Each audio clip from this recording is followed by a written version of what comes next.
Welcome back to the deep dive. Step aboard because we're setting sail for one of the most profound and, well, wild adventures in literature. Definitely wild. Today, we're not just dipping our toes in, we are plunging right into the early sections of Herman Melville's epic Moby Dick. It's quite the plunge. Yeah, we've taken the sources you've shared, specific passages, descriptions, anecdotes, and our mission today is to pull out the absolute core of what's happening, what it means, and, why it sticks with you. Think of it as getting the essential feel, the surprising facts, and those foundational ideas from this monumental book straight from the page. Right, without having to navigate every single nautical mile yourself. A bit of a shortcut through the deep waters. It's a truly unique text, isn't it? Yeah. Melville mixes so many things together. It's part adventure, part like science manual on whales, part really deep philosophy. And the specific excerpts you've given us are fantastic because they really do lay the groundwork. They set the scene. Yeah, they introduce us to the world, the key players, and the themes that are going to drive this whole massive story. So our goal is to dig out those critical nuggets from your particular sources, see how they connect. And give you a clear picture of this world Melville's building. We're looking for those moments that make you go, huh. The descriptions that stick, the ideas that make you pause. Exactly. So we're better to start than right at the beginning. Ishmael deciding to leave land. Okay, yeah, Ishmael. He comes across with this very specific feeling, doesn't he? He really does. There's this palpable weariness with life on shore, especially the sort of, conventional settled life. He's very clear he wants to go to sea, but not like climb the ladder. He wants to go as a sailor before the mast. Right, which tells you straight away this isn't about ambition or status. It's something more elemental for him. Yeah, he talks about hating all honorable, respectable toils, trials, and tribulations. It's almost like a rejection of, well, normal life. It really is. He just feels this need to take care of myself, maybe escape something unspoken back on land, finding some kind of release in the, the rough simplicity of being a sailor. There's a restlessness there, a sort of melancholy pushing him out to sea. And that push takes him to New Bedford. The text paints such a vivid picture of him arriving. It's a cold Saturday night in December. And right away, there's a problem. The boat to Nantucket, where he wants to go next, has already gone. Exactly. So he's stuck there till Monday, totally alone in a place he doesn't know. And it's not just cold, it's dark and dismal night, bitingly cold and cheerless. Melville really emphasizes his isolation knows no one. And he doesn't have much money either. He says he's only brought up a few pieces of silver. So you get this picture right. A lone figure, cold, maybe a bit vulnerable in this kind of rough port town. It grounds you in his situation, doesn't it, before things get really strange. Definitely. He needs a place to stay, and that leads him to the Spatter Inn. Even the name kind of hints at the world he's stepping into. And the inn itself sounds, well, dodgy, basically. He has this little chat with himself, like coaching his future self. Wherever you may conclude to lodge, my dear Ishmael, be sure. He already suspects it might not be the best choice. And the immediate issue is there aren't many beds. The landlord says he has to share. And that's where Ishmael really balks. He's horrified at sharing a bed with anyone, apparently, but especially a harpooneer. Why a harpooneer? Well, he imagines their clothes, right? They're linen or woolen. He assumes it would not be of the tidiest, certainly none of the finest. It's about hygiene, basically. Right. Sharing this really intimate space with a potentially grimy seaman. He says he starts to twitch all over just thinking about it. He tries to bribe the landlord, offers to sleep on a bench. She's genuinely freaked out. But the landlord's not having it. All the other beds are full. So Ishmael's stuck. He goes to the room. The bed's empty. He gets in, kind of hoping the guy just won't show up. But of course he does. And here comes Queequeg. The whole introduction is built with so much suspense, Ishmael watching from under the covers. It's unforgettable, isn't it? The first thing he notes, strangely enough, is a new beaver hat. Right. Oh, detail. Then the guy takes it off, reveals no hair on his head, nothing but a small scalp knot twisted up on his forehead. First clue, he's not from around there. And then his face, hideously marred by these unearthly tattooings.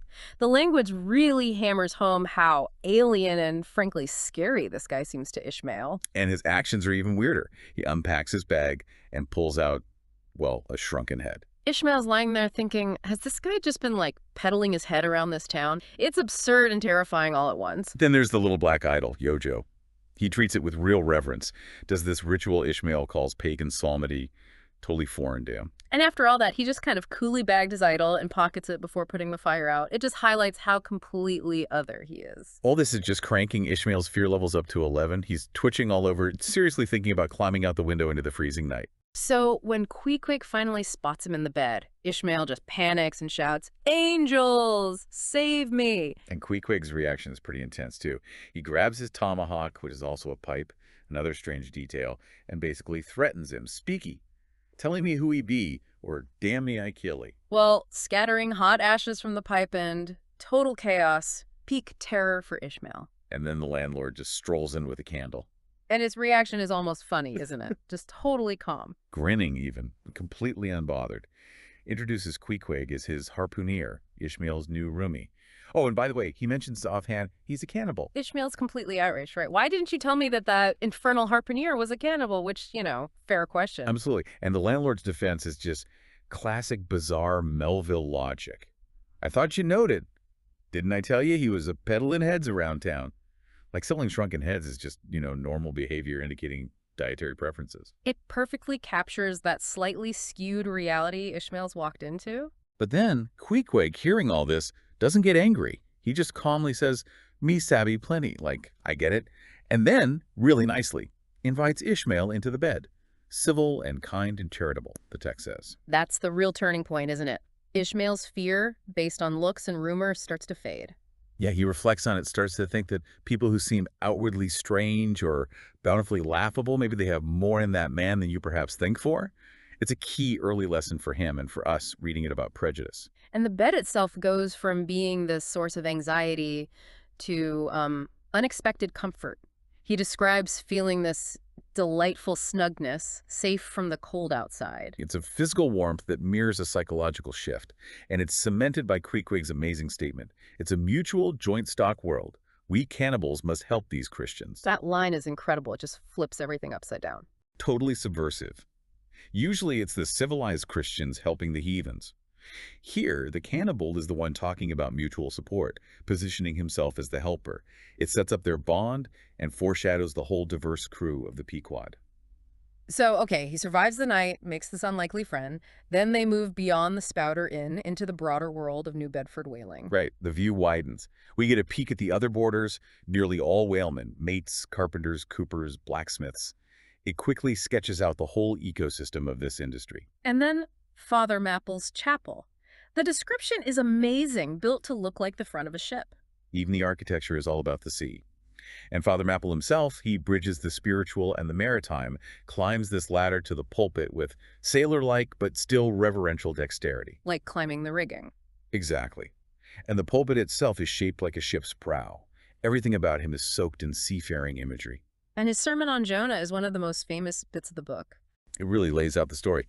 God tells Jonah to go preach to Nineveh. Jonah says nope and tries to run away on a ship to Tarshish. God sends a huge storm. The sailors, they know it's not just weather, right? They figure out it's Jonah's fault. Right. So Jonah confesses and tells them to throw him overboard to save the ship. He gets swallowed by a whale, well, a great fish originally, but Melville makes it a whale. Inside the whale, Jonah prays. Eventually the whale spits him back onto land, and then he goes and does what God told him to do. And Father Mapple pulls two big lessons out of this. Two really powerful lessons, yeah. First, the sin of Jonah trying to run away from God, from your duty. And the second. The second is maybe even more important for what's coming. It's the virtue of Jonah after he obeys. The virtue of preaching truth to the face of falsehood, even when it's hard, even when people hate you for it, even if it brings dishonor. He really lays into that part, doesn't he? Woe to him whom this world charms from gospel duty. Woe to him who seeks to please rather than to appall. Exactly. It's hammering home this idea of sticking to the truth no matter the cost. This sermon isn't just like a pause in the action. It injects these core themes: duty, truth, obeying a higher purpose, maybe even confronting evil right into the story before the main voyage even starts. It hangs over everything. Okay, so from New Bedford, Ishmael and Queequeg finally get to Nantucket. Had a fine run, the text says. And Nantucket is presented as like the absolute center of the whaling universe. Described as a real corner of the world, totally defined by whaling. The people, these naked Nantucketers, these sea hermits, they've basically conquered the watery world like so many Alexanders. It's an audacious image, but then there's that slightly darker comparison, isn't there? How they've parceled out the oceans like the three pirate powers did Poland. Yeah, that hints at something maybe a bit ruthless about the whole enterprise, not just heroic exploration. It makes you think about the aggression involved and the target of it all. The whale, the Himalayan salt sea mastodon.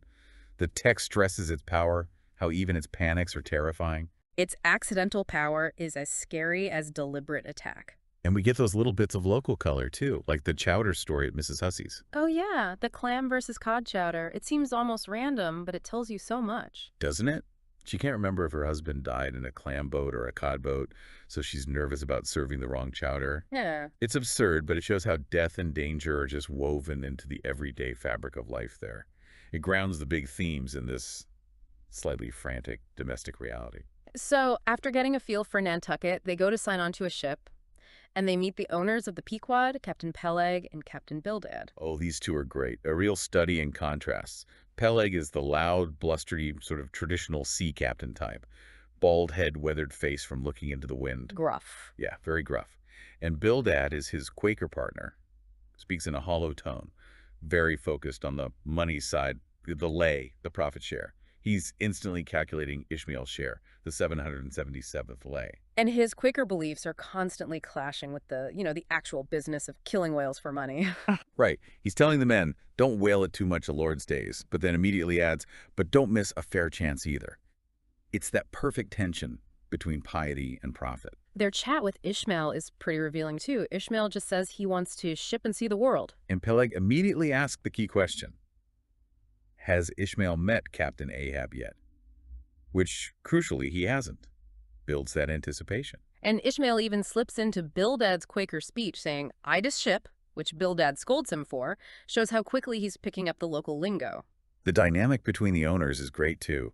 Peleg complains Bildad's soul-saving advice gives him a guilty conscience, and Bildad worries about Peleg's impenitent soul. It just sums up that whole duality of willing the hard-nosed business mixed with these lingering moral questions. Okay, so Ishmael and Queequeg are signed up. The Pequod is ready to go. And the ship itself gets this really powerful description. It's old, a ship of great antiquity called a cannibal of a craft. Why can't? Because it's literally decorated with whale bones. Long bleached bones of whales are part of its structure and adornment. It wears its victims, you could say. Foreshadowing, maybe. And the crew, not your average merchant sailor. No, definitely not. Ishmael calls them a far more barbaric, heathenish, and motley set. They're from all over the world. And this diversity, especially the harpooneers from different backgrounds, seems almost necessary for whatever strange purpose Ahab has in mind. The harpooneers are key figures, right? Kind of squires to the mates. Exactly. Queequeg, the Polynesian we've met, is with Starbuck, the first mate. Tashtego, a gay-head Indian, is with Stubb, the second mate. And Daggoo, described as a gigantic coal-black Negro, is with Flask, the third mate. Their descriptions focus on their physique, their non-Western roots, tawny brawn, lion-like tread. They represent the global, raw power needed for the hunt. And the mates themselves. We get quick sketches. Starbuck seems like the voice of reason. Later on, anyway. Yeah, associated with reason, doubt, maybe conscience. Stubb, the second mate, is more jovial, kind of philosophical in a laid-back way. And he has that weird habit of using tobacco smoke as a disinfectant against life's general unpleasantness. Right. And Flask, the third mate. Flask is just described as pugnacious. He doesn't seem to see the whales with any awe. They're just magnified mice to be killed. Very practical, maybe a bit crude. So, ship, crew, everything's in place. Now for the captain, Ahab. The anticipation's been building. And his entrance doesn't disappoint. Ishmael finally sees him on deck. He's tall, spare, loosely jointed, has this incredible scar that makes him look branded. Though we don't know if it is a brand or not. Exactly. And, of course, the leg. Made from a sperm whale's jawbone. He props it in a special hole drilled in the deck, stands there holding a rope, just staring out past the front of the ship. It's such a powerful still image. It really is. He gives off this vibe of infinity of firmest fortitude, like nothing could break him. And this determinate, unsurrenderable willfulness. His dignity isn't from rank, it's just him. He's solitary, too, prefers being on deck. Going below is like entering a tomb. He carries himself like royalty, a Khan of the plank, king of the sea, great lord of leviathans. But all that presence, all that power, isn't aimed at catching lots of whales for profit. It's focused on something else entirely. Something dark. His monomania. Which he reveals in that big scene on the quarterdeck. Gathers everyone, lays it out his real purpose, hunting one specific whale. And he tells them exactly why. It was Moby Dick that dismasted me. Moby Dick that brought me to this dead stump I stand on now. You feel the raw pain behind it. The text says his cry is like a heart-stricken moose. So Moby Dick is the accursed white whale, the source of his injury, his torment. And he makes it official, turns his private vendetta into a public quest. He nails that Spanish gold coin, the doubloon, to the mast. Prize money for whoever spots Moby Dick first. Instantly ties the crew's own greed to his obsession. Smart, in a dark way. Very. And then he does that chilling ritual. Fills the harpoon sockets with booze, fiery waters, makes the harpooneers drink from them, swearing an indissoluble league to hunt the white whale. It's like a dark sacrament, binding them to his cause with alcohol and weapons. How do the others react? Starbuck. Starbuck sees it for what it is. Madness. He feels sorry for Ahab, but he sees the danger. He voices that awful position the crew is in. They have to obey, rebelling, following a captain they think is insane. He calls the hunt ignominious toils, not honorable work. What about Stubb and Flask? Stubb laughs, initially just caught up in the excitement and the gold. Flask just snorts, ready for the hunt, not thinking too deeply. But the general crew? They get swept up, become one and all with Ahab. Their own fears seem to vanish, replaced by this shared hatred for the white whale, who becomes their insufferable foe. They respond to Ahab's ire, his anger. The text says they're snatched by fate. Like once Ahab declared it, there was no turning back. That midnight forecastle scene you mentioned, sailors from all over, singing, dancing. Yeah, it shows the crew's energy, their diversity. But underneath, Ahab has channeled all that raw power toward his single goal. It contrasts their surface revelry with Ahab brooding alone at the back of the ship, haunted, driving them forward. The text also gives us background on Moby Dick himself, right? Explains why he's such a legend. Definitely. News about him has spread unevenly, like rumors do. He's known as this huge, unusually vicious sperm whale, inspires this peculiar terror that other whales don't. Even scientists found the stories hard to believe. Apparently so. The author mentions naturalists like Olesen and Pavelson, and even the great anatomist Cuvier acknowledged the terror sperm whales could inspire. It places Moby Dick beyond just being a big fish. He's almost mythical. And there's a direct link made between Ahab's obsession and his injury. Yes, the text suggests that the brutal experience of rounding Cape Horn in winter after losing his leg was when his torn body and gashed soul bled into one another. That fusion, it says, made him mad, or maybe just solidified his existing madness into this focused, unabated rage that's driving the whole voyage. It's not just physical, it's a deep, soul-level wound. There's even that bit about the color white. Right, that philosophical tangent.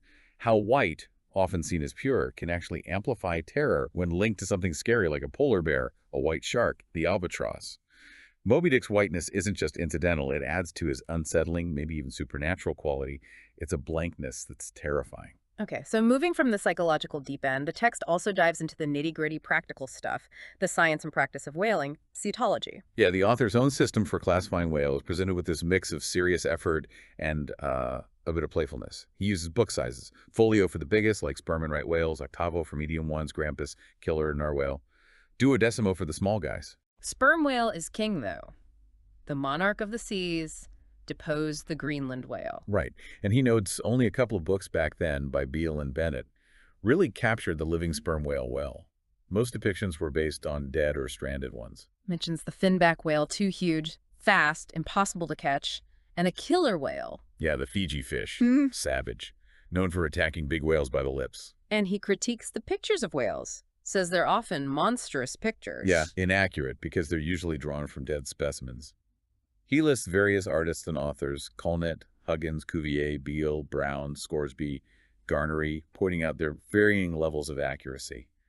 It subtly reinforces that idea that the real whale, the living leviathan, is incredibly hard to truly capture or understand. Then we get into the jobs. Standing masthead, the lookout. An ancient and interesting one, he calls it. Maybe goes back to the Egyptians. The experience is described as being lost in the infinite series of the sea. In the tropics, it could be quiet, almost meditative. But dangerous. Very dangerous, especially in southern whaling. where they didn't have the protective crow's nest used in Greenland. Just perched up there, a subtle lurch could break your back. He kind of makes fun of the type of person who might be drawn to it, the romantic, melancholy types. Yeah, says they're the worst people for the job because they're too busy daydreaming to actually spot whales. You need sharp eyes, not sentimentality, up there. Okay, next key piece of gear, the whale line. Sounds crucial. Absolutely crucial. Described as magical, sometimes horrible. It's not just any rope. Best hemp, lightly tarred. Too much tar makes it stiff and weak. Needs to be flexible but incredibly strong. And it runs a specific path in the boat. Meticulously described. Coiled in the tub up front, runs out, back along the oars, takes a turn around the loggerhead, that sturdy post at the stern used for friction and control. Then forward again to the harpoons, usually 2 harpoons ready to go. And danger, extreme. Immense. The friction around the loggerhead can make it smoke, burn hands badly, and the ultimate terror is the line running out. If the whale dives deep, if you can't cut it fast enough, it drags the whole boat and crew under. Which leads to that amazing philosophical bit. Right. All men live enveloped in whale lines. All are born with halters around their necks. It's this powerful metaphor for life's inherent dangers, the hidden perils we only recognize in moments of crisis. Life itself is like being attached to that dangerous line. Wow. Okay, so we see this gear in action during the chase and kill descriptions. Queequeg knows the signs. Yeah, when you see him quid, then you quick see him palm whale. He knows his stuff. The scene builds tension, right? Quiet sea, then sudden chaos. Exactly. The shot, there she blows. Yeah. Lowering boats, paddling quietly. Then the explosion of action as they get close. The whale panics, goes head out, churning up a mad yeast of water. Then the harpoon goes in. Stand up, Tashtego, give it to him. Followed by a stern all to back away fast. And the line starts screaming out, smoking around the loggerhead. That's the first iron, just to attach them. The lance comes later for the kill. The description of the dying whale is rough. It's brutal. A terrific, most pitiable and maddening sight. Spouting blood, fin beating in agony. Melville doesn't shy away from the violence and suffering. And after the kill, the processing begins. Sharks arrive immediately. Oh, the shark scene is intense. Thousands on thousands, smackingly feasted, tearing off chunks the size of human heads. It's so primal and gruesome, the author says it might make you wonder about devil worship, like this raw, amoral feeding frenzy feels almost demonic. Then there's that weirdly funny scene with Stubb and the cook, Fleece. Yeah, Stubb complaining his whale steak is overdone, wants it tough.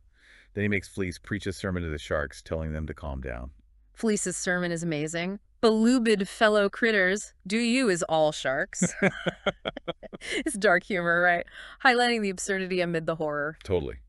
Then we learn practical stuff, the thin outer skin of the skin, the thick blubber underneath, how many barrels of oil they might get. A dead whale is so big, it can be mistaken for rocks. Yeah, and scare other ships, like a vengeful ghost hanging over it. They cut off the head, hoist it up the Heidelberg ton. It's the most buoyant part, strangely. And there's that mention of accidentally hunting a right whale after getting a sperm whale, shows how opportunistic they were. Contrasts the timid females with the dangerous bulls. And then the trying out, the furnaces on deck. That's a central, almost hellish image. The try-works turning the ship into this floating inferno, intense heat, smoke, processing the blubber day and night, being smoked and burned anew by the sun and the fires. It's often read as a symbol of, like, industrial nightmare or even hell itself. Ladling hot oil into casks, danger of them sliding. It sounds like incredibly dangerous work all around. It absolutely was. The text gets really specific about whale anatomy, too, the spout. Described as white mist, not water. Slants forward for sperm whales. Compared to willow branches or chimneys. And even then, they weren't sure if it was mist or vapor. No sense of smell, no voice. Makes them seem even more alien. Exactly. Silent, mysterious giants. The tail, the flukes. Horizontal 5 motions. Swimming, fighting, slapping. Right. Progression, battle maze, sweeping, lobtailing, peaking flukes. And it never wriggles. That's seen as a mark of its power. Notes the weird tenderness before it strikes hard. Laments it can't grab things. And the head, huge, holds the spermaceti, but the brain is small. Yeah, the head is almost a third of the body, contains the valuable case. But the actual brain is tiny and hidden deep inside. The apparent head is a delusion. Like all things that are mighty wears a false brow. That's a great line. Phrenology is useless. Right, you can't judge this book by its cover, basically. The outward form hides the small inner reality. Resonates with the theme of hidden depths, unknowability. Okay, what about size and survival? Did whales used to be bigger? The text brings that up, mentioning old accounts from Pliny and others about whales hundreds of feet long, probably exaggerations compared to modern measurements. But the big question, will they go extinct like the buffalo? Melville argues probably not, or at least not easily. The oceans are vast, whales are fast, they dive deep, they can move feeding grounds, and the hunt itself is incredibly dangerous for humans. So the conclusion is, the species is immortal. Pretty much. Immortal in his species, however perishable in his individuality.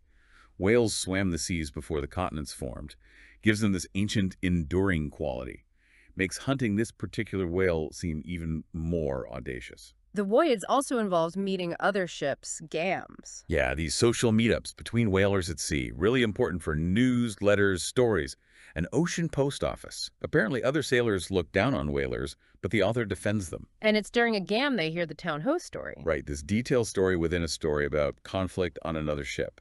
Steelkilt, a strong lakeman, versus Radney, a mean mate, starts over a petty insulting order about cleaning up. Escalates quickly. Near mutiny, Steelkilt barricades himself. Demands oaths, they won't be punished. The captain first blusters, then gives in. Radney, head bandaged from the fight, gets involved. But some of Steelkilt's guys betray him. Yeah, trembling traitors. The mutiny is put down, but the tension remains. And the ending is significant. Steelkilt escapes later in Peru. Radney, killed by Moby Dick. So Moby Dick becomes part of this other story, too. Exactly. Shows the harsh life, themes of justice, and weaves Moby Dick into the fabric of sea legends and fate. He's out there, impacting other lives.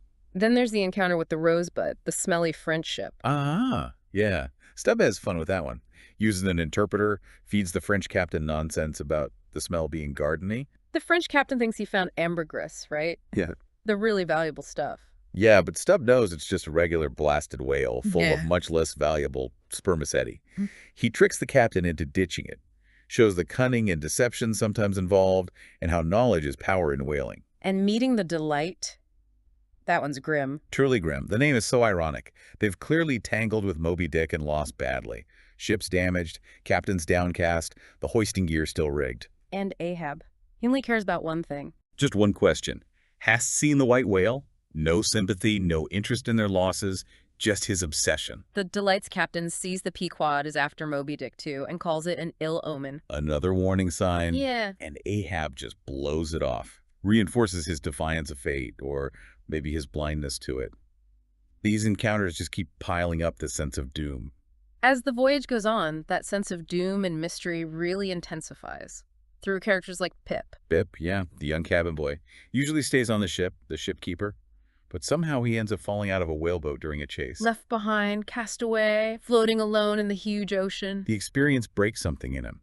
The text says his soul dived down and saw God's foot upon the treadle of the loon, saw something fundamental, maybe terrifying, at the bottom of everything. And it makes him mad, but not just crazy. No, it's a kind of prophetic madness. He speaks in riddles, but they contain deep truths. I do suck most wondrous philosophies from thee.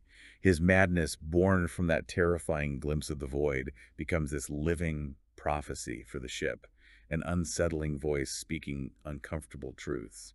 The doubloon on the mast comes back, too, as a way to show everyone's different perspectives. It's brilliant. Everyone looks at the same coin with its mountains, equators, zodiac signs, but sees something totally different, filtered through their own personality or understanding. Starbuck sees sad truth, something maybe dangerous he wants to avoid. Stubb just sees money to spend, makes fun of the others for being too serious. Flask sees a button. It's a button. Queequeg and the carpenter, too, they don't get the symbols. Fadala, the Parsee, bows to the sun symbol, showing his fire worship. So the coin acts like a mirror, reflecting the crew's limitations, their inability to really grasp the voyage's deeper meaning. Exactly. It shows the whole spectrum of understanding, or lack thereof, regarding Ahab's quest. We also meet the carpenter and the blacksmith, the guys who fix things. The carpenter is described as incredibly skilled, but almost robotic. A pure manipulator, like his brain is in his fingers, complains about working with dead whalebone versus living wood. And Perth, the blacksmith, has a tragic past. Lost everything, family, home, found a grim purpose in the forge. His suffering gives his work a certain depth. And Ahab comes to him for that special harpoon from Moby Dick, brings his own razors for the barbs. Yeah, embedding himself in the weapon. Perth is scared, asks, "Is not this harpoon for the white whale?" Ahab confirms. For the white fiend. And when the hot harpoon is cooled, the steam hits Ahab's face. That prompts that amazing line from Ahab. Wouldst thou brand me, Perth? Have I been but forging my own branding iron then? It directly connects the weapon to his own scar, his own wound. Suggests the hunt is self-destructive, turning back on himself. And Fedallah, Ahab's shadow. His role becomes clearer, or maybe just creepier. Definitely creepier. The ghost devil.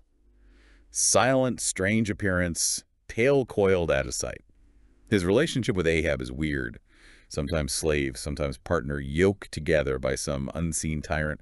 He feels like an extension of Ahab's dark side. And the text mentions his prophesied death, lashed to the whale. Yeah, it explicitly states that prophecy gets fulfilled later, so his presence is this constant reminder of a predetermined grim fate tied to Ahab. Omens just keep piling up, don't they? They really do. Fedallah's fate is the big one. Ahab tends to defy them, laughs them off, dismisses Starbuck's worries. The lightning storm scene is incredible, masts glowing. St. Elmo's fire. Ahab stands right in it, defiant, closes his eyes hard, gives that speech to the fire, acknowledging its power. Thou canst blind, thou canst consume, but asserting his own will to endure. I can then grope, I can then be ashes. Finds kinship with the chaos. And after the storm, the compasses are messed up. Lightning reversed the polarity. Ahab discovers it, fixes it with his own needle, strikes the helmsman who's freaking out. It's this ultimate assertion of his will over nature, over instruments, over the crew. His internal compass is all that matters now. And Queequeg's coffin. That's just bizarre. So bizarre. He gets sick, thinks he's dying, asks for a coffin like a canoe. The carpenter makes it. But then he gets better. Miraculously, so the coffin's just there. Then the ship loses its lifebuoy, and Starbuck, ever practical, decides to use the coffin instead. Ahab's reaction is profound, isn't it? A lifebuoy of a coffin. He sees the paradox death becoming salvation, wonders if it's an immortality preserver. It becomes this constant, morbid symbol of death, survival, and twisted fate hanging off the back of the ship. All these things. Pip's madness, the doubloon, the harpoon, Fedallah, the storm, the compass, the coffin buoy.